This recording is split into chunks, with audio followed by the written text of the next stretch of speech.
Bonjour à tous, je suis très heureux de vous retrouver dans ces moments pour ouvrir à nouveau la bonne parole du Seigneur.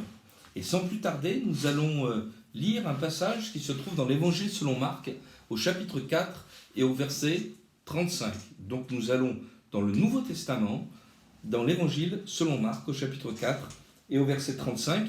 Et nous lisons ceci: ce même jour, sur le soir, Jésus leur dit, il parle ici à ses disciples, « Passons à l'autre bord. » Après avoir envoyé la foule, ils l'emmenèrent dans la barque où il se trouvait. Il y avait aussi d'autres barques avec lui. Il s'éleva un grand tourbillon, et les flots se jetaient dans la barque, au point qu'elle se remplissait déjà. Et lui, il dormait à la poupe sur le coussin. Ils le réveillèrent et lui dirent, « Maître, ne t'inquiètes-tu pas de ce que nous périssons ?» S'étant réveillé, il menaça le vent et dit à la mer, « Silence, tais-toi !» Et le vent cessa. Il y eut un grand calme, puis il leur dit, « Pourquoi avez-vous ainsi peur?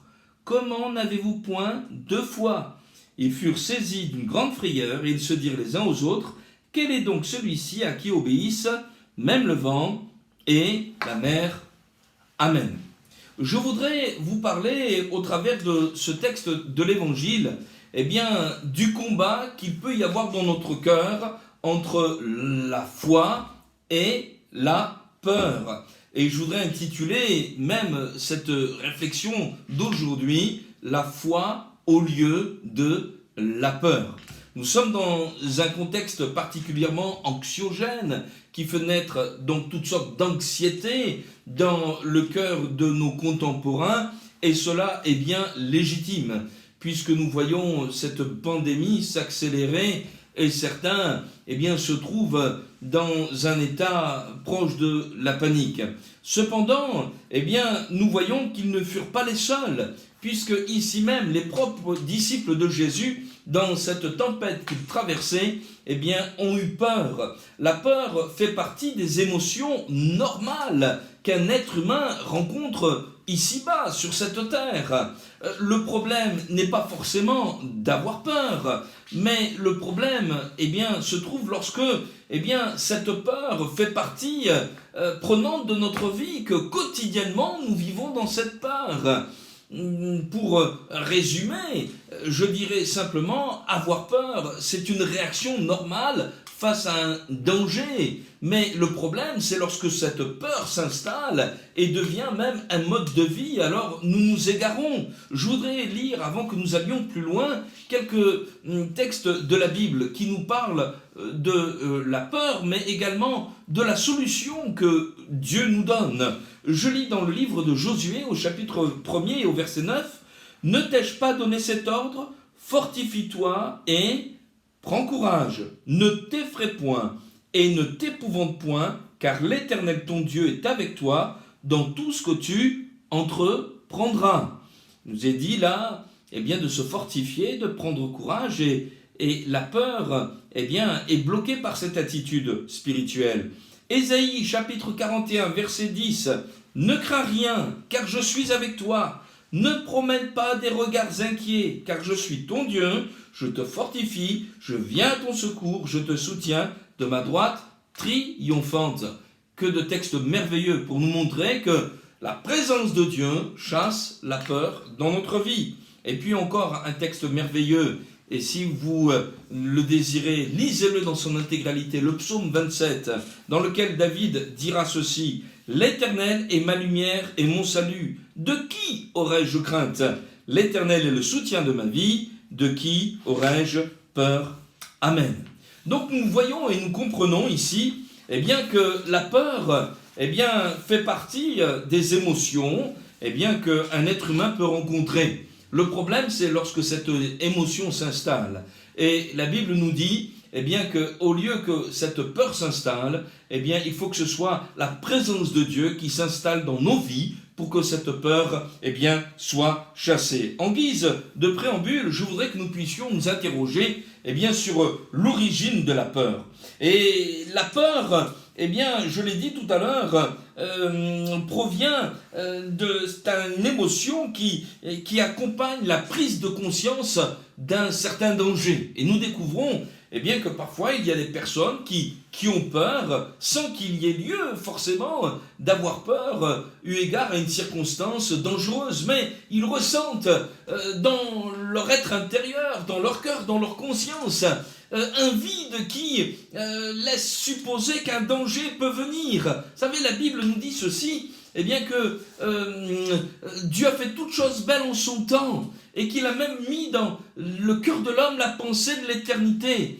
Et si la question de l'éternité n'est pas réglée dans notre cœur, s'il y a comme un grand point d'interrogation, eh bien, il y a là une question qui n'est pas résolue et forcément un danger potentiel dans la non-réponse à cette question.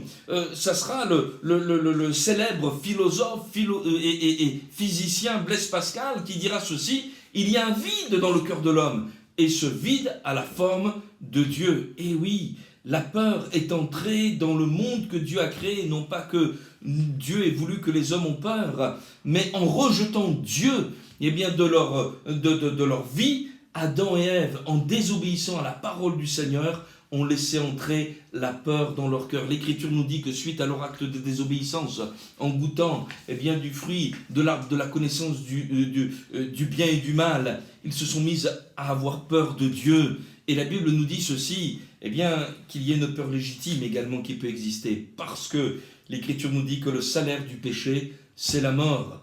Et oui, face à la mort, eh bien, il y a lieu d'avoir peur. Pourquoi cela? Eh bien, parce que l'Écriture eh bien, nous dit que la mort, ce n'est pas simplement la mort physique, ça c'est la séparation eh bien, de notre âme et de notre corps, mais il y a également une mort plus terrible, la mort spirituelle, c'est-à-dire un état de séparation de Dieu d'avec sa créature. Alors on peut être extrêmement talentueux, artistiquement, professionnellement, avoir les meilleures relations sociales possibles, mais être mort spirituellement aux yeux de Dieu. Pourquoi? Parce que le péché est entré dans notre vie, nous sommes séparés de Dieu et nous ressentons ce grand vide. Mais il y a une bonne nouvelle, chers amis, que nous voulons eh bien, laisser sur votre cœur, c'est que Dieu vous aime, c'est que Dieu nous aime. Et au lieu eh bien, de la peur, il veut que s'installe dans votre cœur la foi dans son merveilleux amour. Dieu ne nous a pas abandonnés à notre solitude, mais il nous cherche de la même manière qu'il a recherché Adam et Ève et qu'il leur a fait une promesse merveilleuse de leur donner eh bien, un sauveur et qui serait à venir pour toute l'humanité, le Fils de Dieu, Jésus-Christ. Mais il leur a également donné des habits de peau pour recouvrir leur nudité. Il a trouvé une solution eh bien, à la honte qui leur faisait tellement eh bien, peur dans leur être eh bien, intérieur. Eh bien, Dieu vous cherche également. Et il veut vous dire eh bien, ceci, et je lis dans l'Écriture, eh bien, que la crainte, la peur, elle n'est pas dans l'amour, mais l'amour parfait bannit la crainte. La crainte suppose un châtiment, et celui qui craint n'est pas parfait dans l'amour. Mais pour nous, nous aimons le Seigneur, nous aimons Dieu, parce qu'il nous a aimés le premier. Je voudrais vous dire ceci, eh bien, Dieu a tellement aimé le monde qu'il a donné son Fils unique, afin que vous ne périssiez pas, mais que vous ayez la vie éternelle. Je suis un pécheur, ma vie d'autrefois, eh bien, s'est passée loin de Dieu, et j'ai découvert l'amour du Seigneur.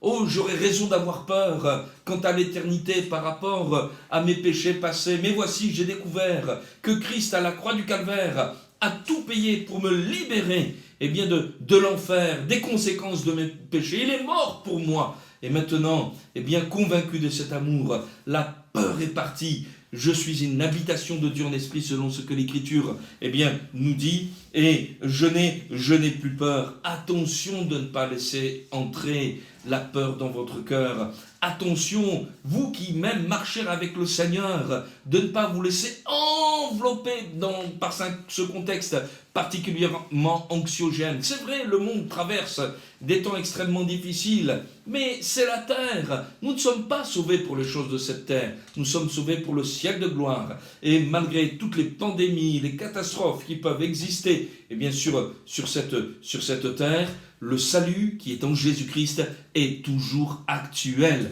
Combattez le bon combat de la foi. Restez attachés à la personne de Jésus-Christ.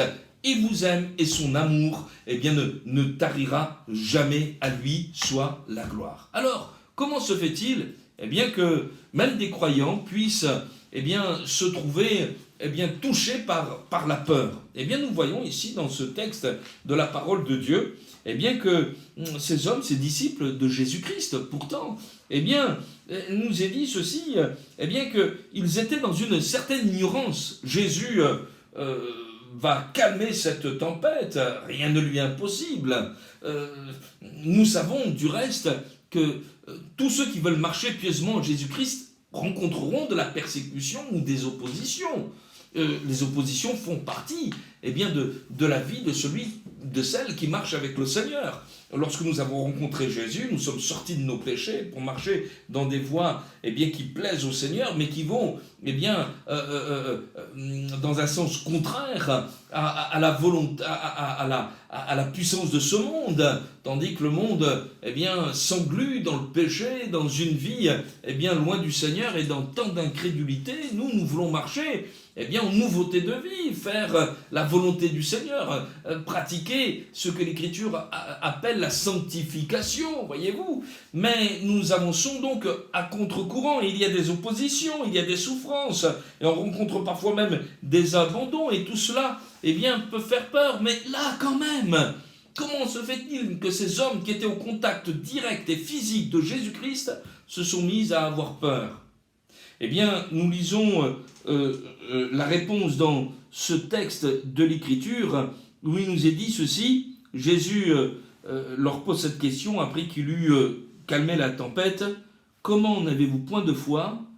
Et les disciples même se dirent les uns aux autres, « Quel est donc celui-ci à qui obéissent même le vent et la mer ?» Et je crois que l'ignorance nourrit la peur. Et en matière de foi, c'est une règle absolue. Quelqu'un qui ne connaît pas Jésus-Christ personnellement, quelqu'un qui ne connaît pas sa parole d'une manière personnelle, sera sujet à toutes sortes d'angoisse et de peur. Je ne dis pas qu'il est anormal, encore une fois, d'avoir peur, mais je dis que pour un croyant, il est anormal de rester dans cet état de crainte et d'angoisse. Oui, nous pouvons rencontrer des tempêtes qui peuvent nous effrayer, mais tout de suite nous avons Jésus qui est là et qui nous calme et qui met notre cœur en paix. Mais lorsque nous ne connaissons pas intimement la personne du Seigneur, lorsque nous ne savons pas ce qu'il est capable de faire, alors nous serions comme des gens qui ont un coffre au trésor dans leur maison, mais qui ne viennent jamais puiser dans les richesses de ce merveilleux coffre. Nous avons tout pleinement en Jésus-Christ. Il suffit de l'invoquer, il suffit de le connaître. Ne croyez pas que la foi, c'est du mysticisme, où on répète des paroles vainement apprises par cœur. Non, ça n'a rien à voir. Et la foi vient de ce qu'on entend vient de la parole de Dieu. La foi se nourrit de la connaissance des Écritures. Et si un jour on vous a dit, la connaissance s'oppose à la foi en Jésus-Christ, c'est un mensonge. Nous connaissons bien des personnes instruites et l'histoire regorge de ces hommes, même intellectuellement supérieurs, qui plaçaient néanmoins leur foi dans la personne de Jésus-Christ. En témoin cet homme qui a révolutionné la physique, Isaac Newton, qui était un chrétien tout à fait convaincu, et il y a bien d'autres noms que nous pourrions noter. La foi se nourrit d'une connaissance de la parole du Seigneur, de la personne elle-même de Jésus. Connaissez-vous le Seigneur? Savez-vous qu'il est le Fils de Dieu? Savez-vous qu'il est ressuscité d'entre les morts? Savez-vous qu'il a le pouvoir, la puissance de pardonner vos péchés, de faire de vous un enfant de Dieu, et que vos cœurs peuvent être gardés en lui, parce que le Seigneur est tout-puissant, et à lui soit toute la gloire. Donc nous comprenons une chose, c'est que l'ignorance eh bien, se nourrit la peur. Mais la connaissance de la parole de Dieu nourrit notre foi, et comme nous sommes nourris eh bien, de la connaissance de Jésus, eh bien, nos cœurs sont dans une paix, une tranquillité qui est là. Alors, parfois, il peut également être noté que eh bien, la peur peut être engendrée par une vie spirituelle qui n'est pas suffisamment nourrie. Et nous voyons dans, cette fois-ci, l'évangile selon Matthieu, au chapitre 14, le récit d'une autre tempête que je vais vous lire à présent.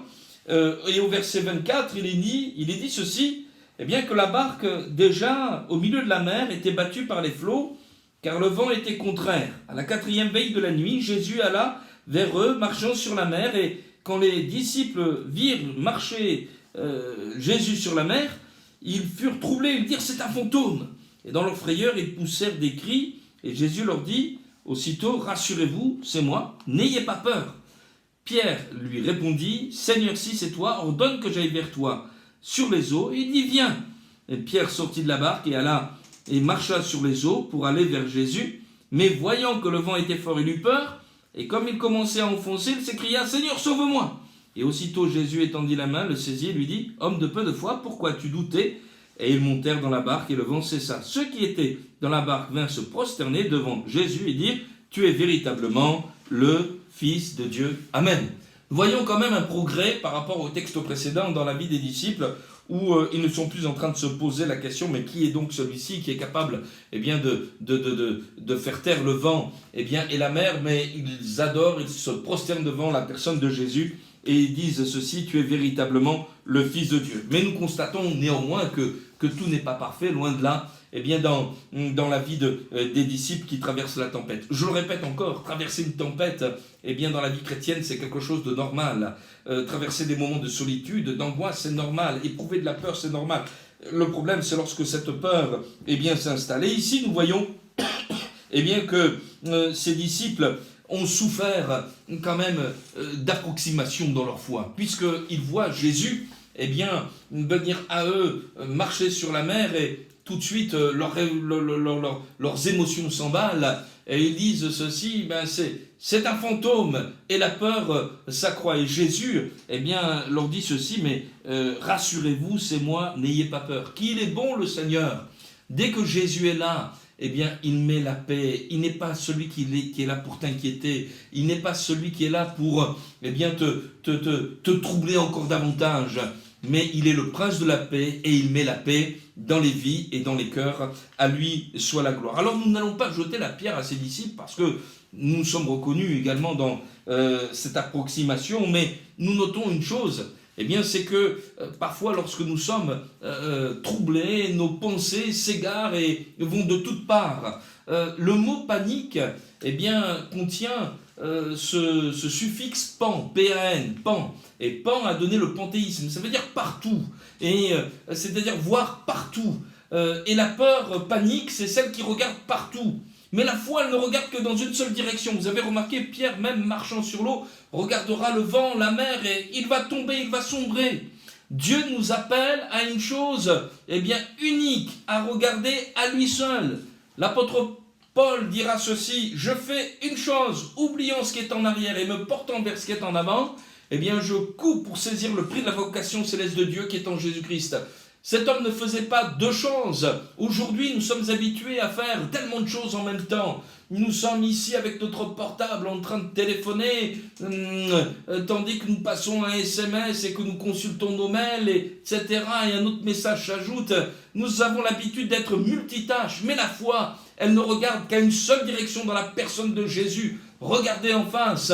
Ne soyez pas troublés, mes amis. Jésus est le même hier, aujourd'hui et éternellement. Entretenez-vous dans une foi saine, une foi qui vient des Écritures, une foi que Dieu seul est capable de vous donner. Et Jésus-Christ est le remède à la peur. Il n'a pas changé, lui n'est pas troublé par les événements. Pensez-vous que Dieu, sur son trône à l'heure actuelle, est troublé par les événements que nous traversons. Je suis persuadé que Dieu qui gère toutes choses entre ses mains, qui est le commencement et la fin, l'alpha et l'oméga, tient toutes choses entre ses mains. La Bible nous dira que l'Église, c'est la construction de Jésus-Christ.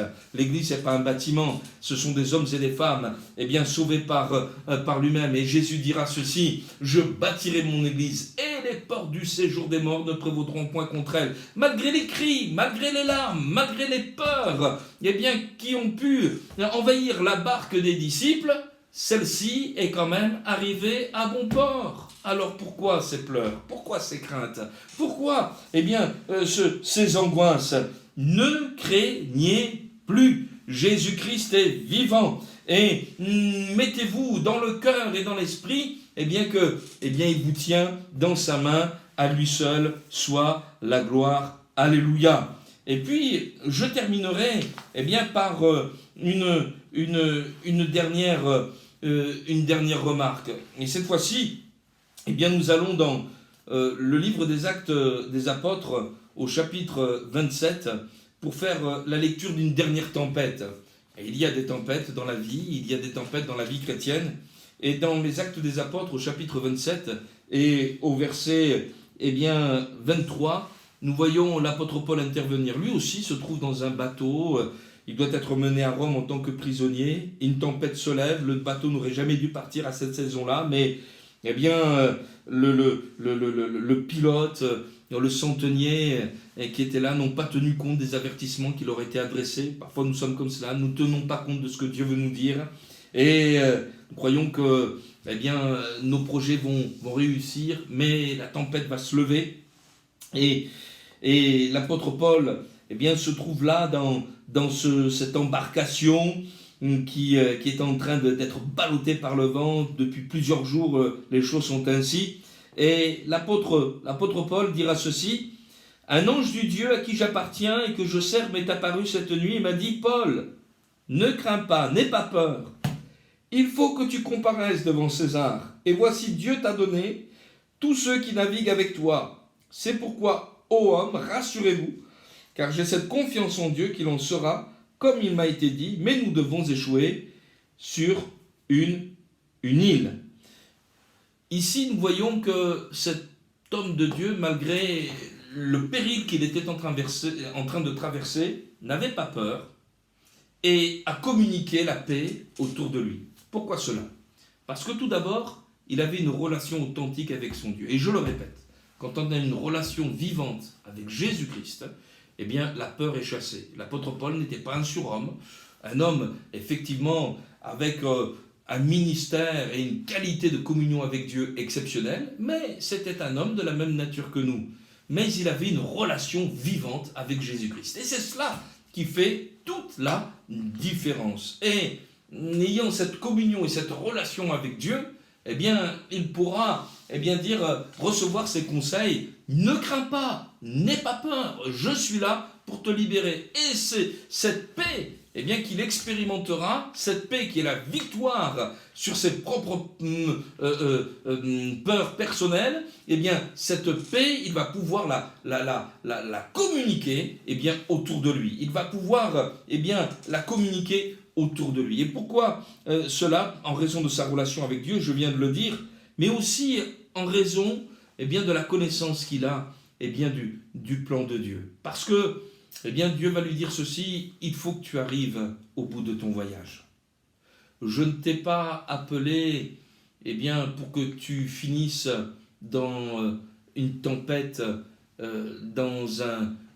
quelque part au milieu de la mer Méditerranée. Je n'ai pas donné mon Fils unique pour que tu périsses ainsi. Il faut que tu ailles jusqu'au bout de ton voyage. Et ça, c'est quelque chose de merveilleux. Nous aussi, nous sommes appelés de Dieu. Nous aussi, nous avons accepté Jésus-Christ comme notre Maître et notre Seigneur. Et Dieu qui nous a donné son Fils ne va pas nous abandonner en cours de route. Mais il veut nous dire ceci: chasse cette peur. Tu iras jusqu'au bout de ton voyage et tu seras avec moi dans la gloire. Nous ne savons pas quand est-ce que nous serons repris pour être avec le Seigneur. C'est Dieu qui sait, mais nous savons que nous serons avec lui dans la gloire. Je voudrais que vous puissiez communiquer cette paix autour de vous. Mon espérance est en Jésus-Christ. Il est mort, mais bien plus, il est ressuscité, il est vivant. Il t'a sauvé. Et maintenant, tu as une place, dans son ciel de gloire. Ne crains pas ce qui peut arriver sur la terre. Dieu tient toutes choses entre ses mains. Et il ne permettra pas, que ton pied chancelle en cours de route. Il ne permettra pas que tu t'enfonces. Et même lorsque Pierre s'est enfoncé dans la mer, son Seigneur l'a relevé. Et Jésus veut te dire ceci, ne crains pas, crois seulement, persévère dans les voies du Seigneur. C'est vraiment cela, ce dont nous avons besoin. La foi au lieu de la peur. Et cette foi se nourrit de la bonne et merveilleuse parole du Seigneur. Que Dieu vous bénisse et à très bientôt.